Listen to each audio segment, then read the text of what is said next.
Telangana high court ఆదేశాల మేరకు ఈ నెల 15వ తేదీన ఖమ్మం జిల్లా సత్తుపల్లి కోర్టు ప్రాంగణంలో లోక్ అదాలత్ను నిర్వహించనున్నట్లు సత్తుపల్లి 6వ అదనపు జడ్జి ఎం శ్రీనివాస్ తెలిపారు. ఈ సందర్భంగా ఏర్పాటు చేసిన మీడియా సమావేశంలో ఆయన మాట్లాడుతూ కోర్టులో పెండింగ్లో ఉన్న కేసులను వేగవంతంగా పరస్పర సమ్మతితో పరిష్కరించడానికి లోక్ అదాలత్ ఉత్తమ వేదికగా నిలుస్తుందన్నారు. కోర్టు ప్రక్రియలకు వెచ్చించే సమయం, ఖర్చులు తగ్గడానికి కూడా ఈ కార్యక్రమం ప్రజలకు ఎంతో ఉపయోగపడుతుందన్నారు. Telangana state legal services authority Hyderabad మరియు గౌరవ తెలంగాణ హైకోర్టు వారి ఆదేశాల మేరకు రాష్ట్ర వ్యాప్తంగా జరుగుతున్న special drive for NI act cases అట్లాగే అదర్ కేసెస్కు సంబంధించి లోక్ అదాలత్లో కేసెస్ డిస్పోజల్ చేయడం కోసమని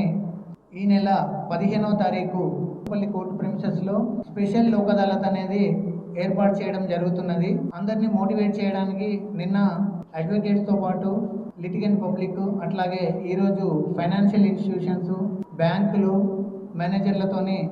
మాట్లాడడం జరిగింది. ఎందుకంటే ఈసారి లోక్ అదాలత్ యొక్క స్పెషల్ డ్రైవ్ ఉద్దేశం ఏంటంటే అన్ని రకాల రాజీ పడదగిన criminal cases, NI act cases అంటే చెక్ డిజానర్ కేసెస్, అట్లాగే మ్యాట్రిమోనియల్ డిస్ప్యూట్స్ అంటే భార్యాభర్తలకు సంబంధించిన వివాదాలన్నీ కూడా, అట్లాగే మోటార్ వెహికల్స్ యాక్సిడెంట్ క్లెయిమ్స్ అంటే కాంపెన్సేషన్ కోసం వేసుకునే నష్టపరిహారాలన్నీ కూడా, అట్లాగే అన్ని రకాల సివిల్ దావాలు, బ్యాంక్ రికవరీ సూట్స్ ఇవన్నీ కూడా స్పెషల్ లోక్ అదాలత్లో చేయడం కోసమని స్పెషల్ డ్రైవ్ పెట్టడం జరుగుతున్నది. దీని యొక్క ముఖ్య ఉద్దేశం ఏంటంటే కేసుల సంఖ్య విపరీతంగా పెరిగిపోతున్నది కాబట్టి ఏళ్ళకేళ్ళు